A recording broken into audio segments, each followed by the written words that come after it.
It's not easy being green. Having to spend each day in the color of the leaves. When it could be nicer being red, yellow or gold. Something much more colorful like that.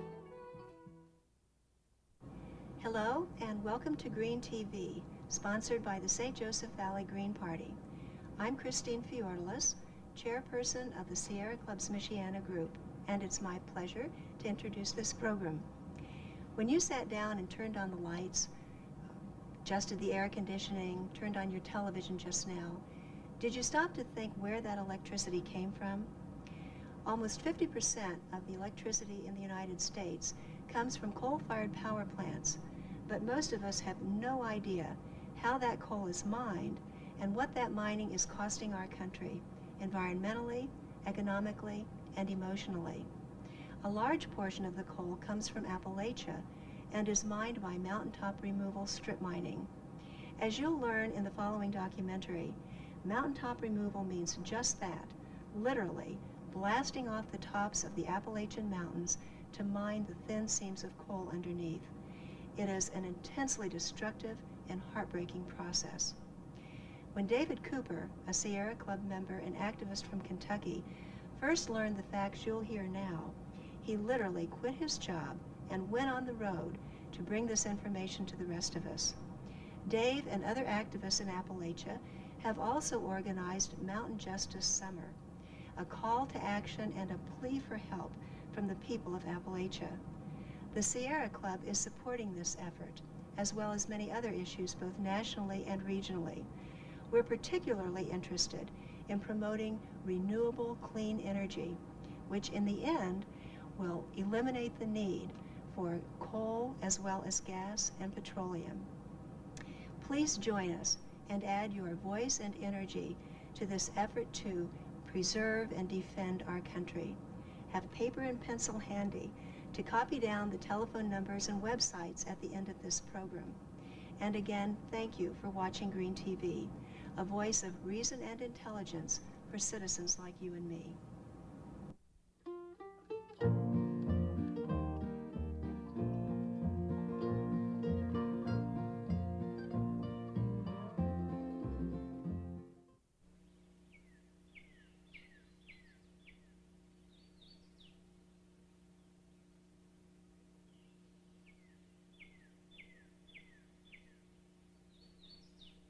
The mountains of Appalachia are among the oldest mountains in the world.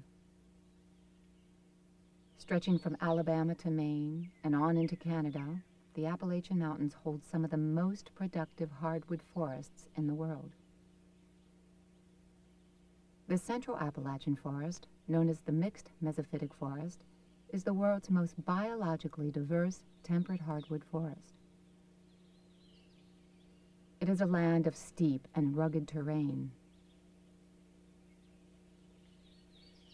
It is a land of deep river valleys, lush green forests, and abundant fresh water. It is a land of history and a land of legend.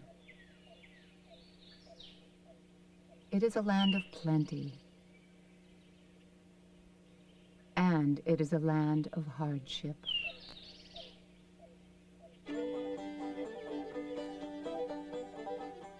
Many people of Appalachia are descended from Scotch and Irish immigrants who crossed the rugged mountains 2 centuries ago seeking a better life. Hardy, deeply religious, and patriotic. A unique culture that has largely resisted the homogenization of America. Appalachians are proud people, a people with deep connection to the land which surrounds them. The Appalachian Mountains are a rich land. They provide recreation. They provide wildlife habitat. They provide food and game for hunting, clean water, medicinal herbs like ginseng and black cohosh, and they provide beauty. But this is coal country.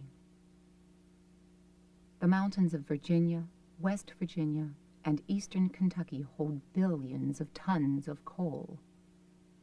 And coal mining has been a way of life for Appalachians for over a century. Coal is burned to generate electricity. Coal is brought to the electrical generating power plants by truck and by rail. Over half of America's electricity comes from coal-fired power plants. Sulfur dioxide from burning coal is largely responsible for acid rain.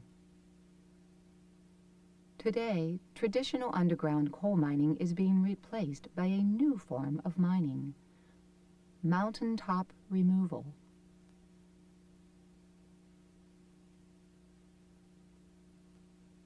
Instead of digging underground to get to the coal seams, coal companies now blast away as much as 600 feet of the mountaintop to reach the coal seams. Giant earth-moving machines, like the 200-foot-tall dragline shown in the center of this slide, move 100 tons of coal in one scoop and do the work of 100 men. The top of the mountain, which the coal industry calls overburden, is dumped into the river valleys between the mountains. This is called a valley fill. These enormous fills can be as much as 1 mile across. The red dot just to the right of this valley fill is a pickup truck. Over 1,000 miles of Appalachian mountain streams have been buried beneath valley fills in the past 20 years. In southern West Virginia, the place where I was born, there's something evil happening. There's something evil going on. They're tearing up our mountains. They're taking away our hills. They're taking all our homeland and making valley fields. The buried headwater mountain streams once gave life to millions of tiny aquatic organisms. These organisms, known as leaf shredders, are the bottom of the food chain for downstream fish like the plankton in the ocean. Erosion from the valley fills adds sediment to the clear mountain streams and fills old swimming and fishing holes up with gravel. Miles of trout streams have been ruined by runoff from the mountaintop removal. Free-flowing, shaded headwater mountain streams have been turned into dry coal mining ditches. And black water spills from mountaintop removal mines contaminate streams with black mining sediments and heavy metals. This stream has been contaminated by acid mine drainage. Costs for environmental impacts are externalized from the coal mining company to downstream communities that have to purify the polluted drinking water. To taxpayers who have to fix the roads and bridges damaged by dangerously overloaded coal trucks. And to neighbors whose foundations have been cracked by blasting at the mine. Coal from the mountaintop removal mines is processed on the mountain by washing to remove the dirt. The residue from washing is stored behind the earthen dams. There are 653 coal slurry sludge ponds in the mountains of Appalachia.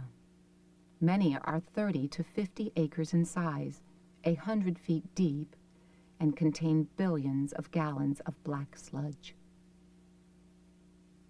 In October of 2000, a 2.2 billion gallon coal slurry pond in Martin County, Kentucky, operated by the Massey Energy Corporation, accidentally released 300 million gallons of black sludge into two mountain streams, Coldwater Creek and Wolf Creek.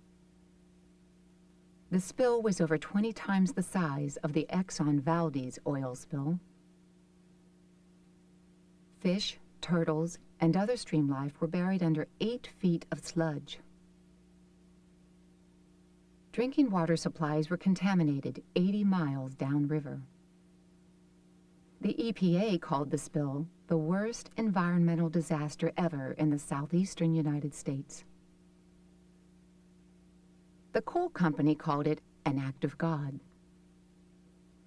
In February 1972, a Pittston Coal Company coal waste dam on Buffalo Creek in West Virginia suddenly failed, sending a 30-foot-high wall of water through a crowded valley just as residents were eating breakfast. 125 people were killed in the disaster. 4,000 were left homeless. Pittston called the disaster an act of God, but survivors call it an act of man. The coal mining industry has a long history of accidents and environmental destruction. Yet nothing so far can compare with the devastation of mountaintop removal. Over 300,000 acres, 500 square miles of mountains have already been flattened. Experts say that at the current pace, half of the mountains of southern West Virginia will be gone in the next 20 years. John Denver sang that the mountains of West Virginia were almost heaven. But today West Virginians say almost level. 5 years after the Buffalo Creek disaster, in 1977, Congress passed the Surface Mine Control and Reclamation Act, known as SMCRA. Under SMCRA, coal companies are required to restore the landscape after strip mining to its approximate original contour. But an exception to the approximate original contour rule was included in the SMCRA law for mountaintop removal mining. Coal companies are not required to reconstruct the mountaintop if a higher or better use for the post-mining land is planned, such as an industrial, commercial, or residential development. The loophole was intended to promote economic diversification in Appalachia by creating sites like this small-town airport in Kentucky. Flatland is at a premium in mountainous Appalachia, and reclamation of the flattened mountaintops leaves the landscape green and gently rolling. The coal industry says that they aren't destroying the land, they are making it better for economic development. The coal industry touts residential developments like this trailer park on a reclaimed mine site. Yet 25 years after SMCRA was passed by Congress, less than 5% of the reclaimed land has actually been developed.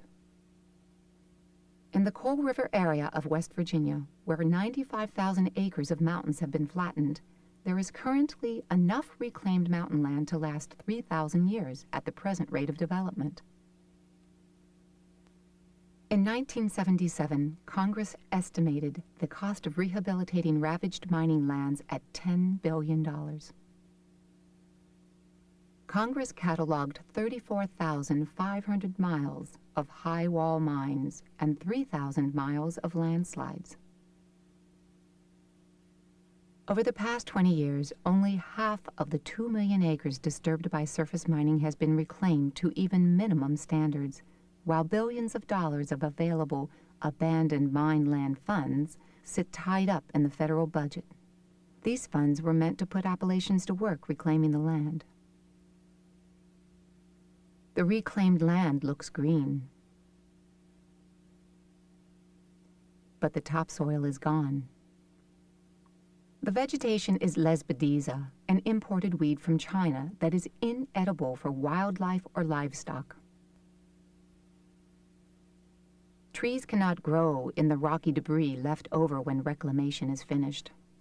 Experts say it will take 120 years to rebuild just 1 inch of the topsoil on the reclaimed mine sites. Appalachians say that the current reclamation is like putting lipstick on a corpse.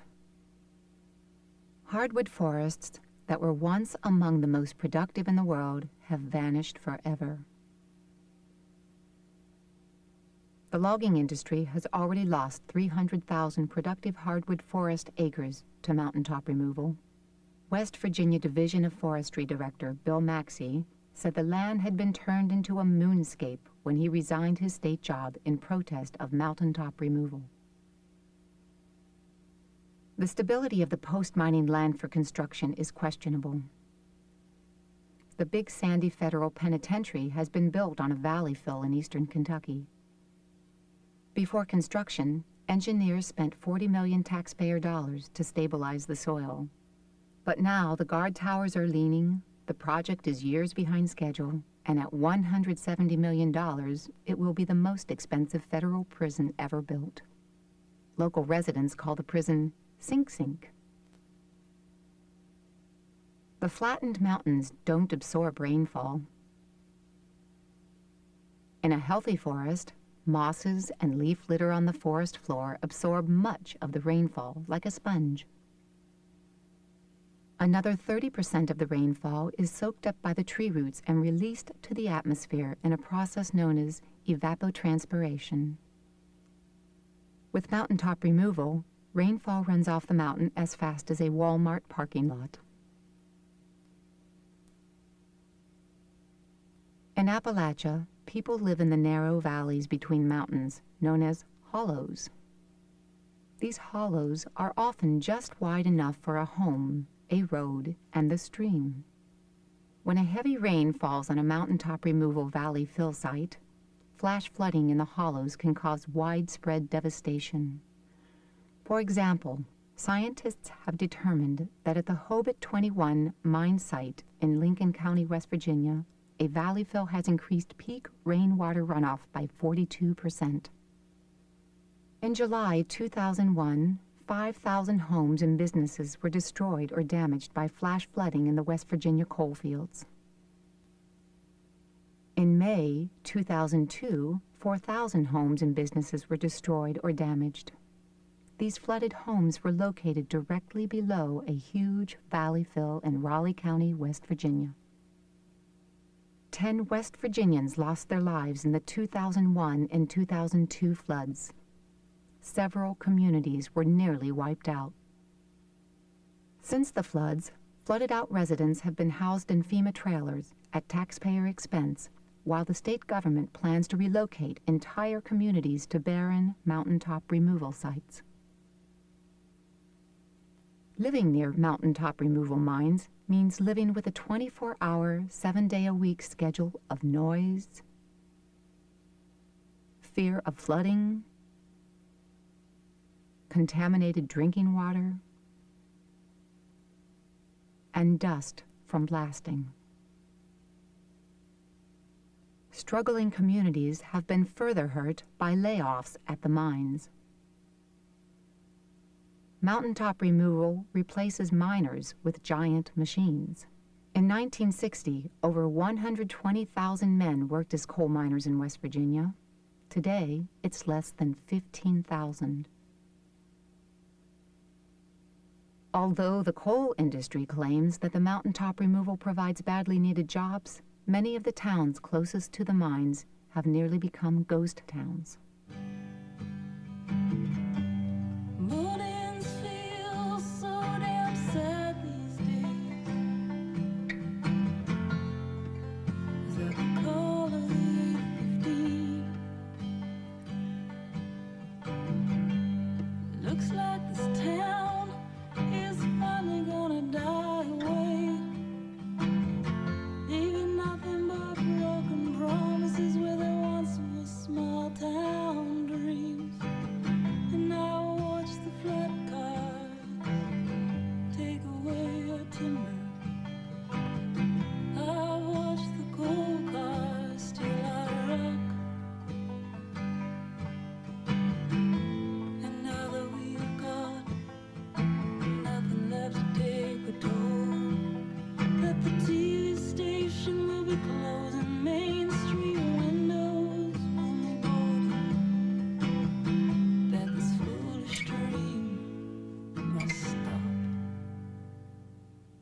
McDowell County, West Virginia, where the rocket boys shot off their model rockets at the dawn of the space age, has mined more tons of coal than any other county in America.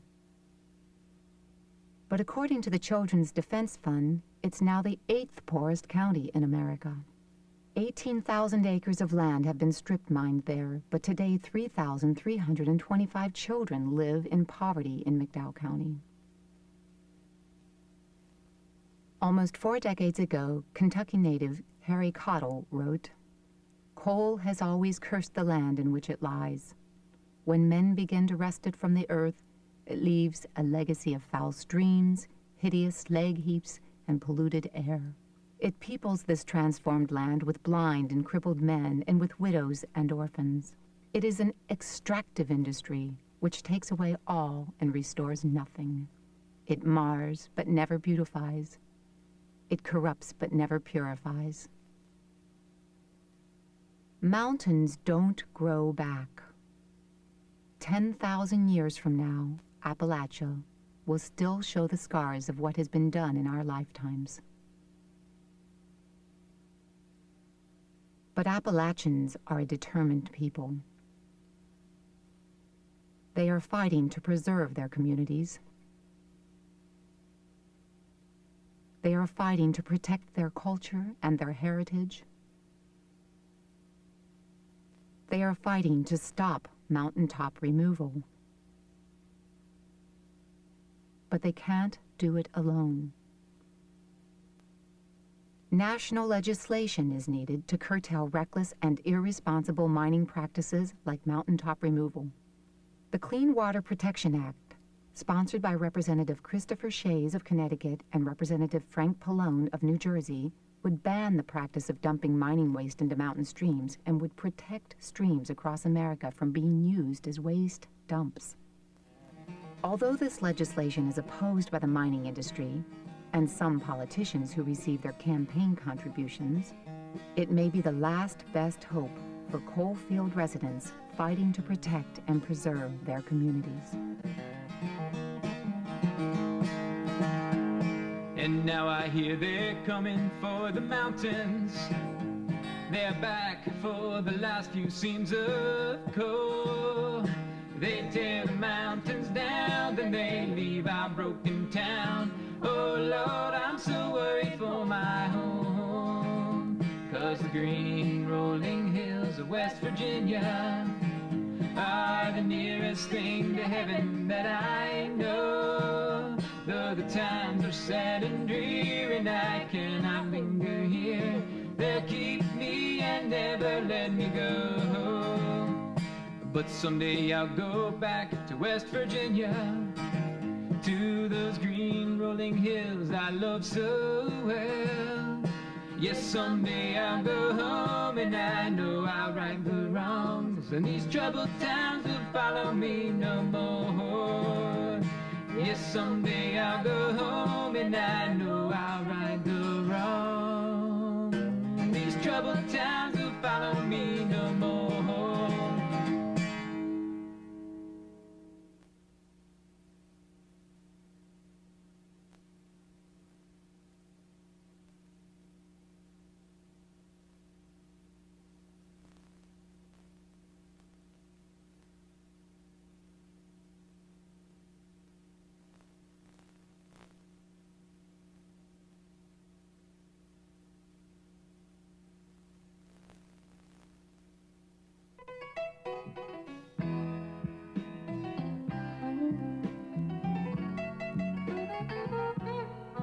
It's not easy being green,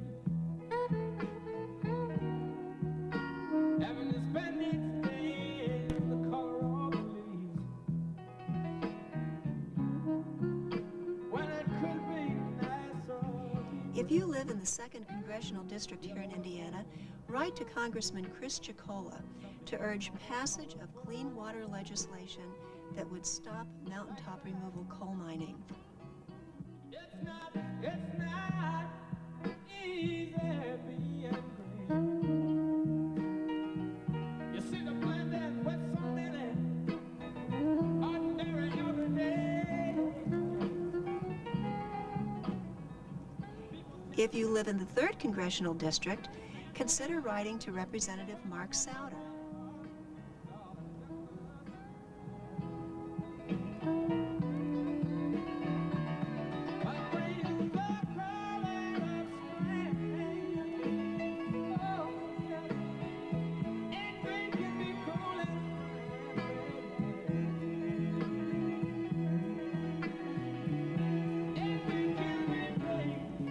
Also check out the Mountain Justice Summer website to learn more and participate in efforts to save our mountains.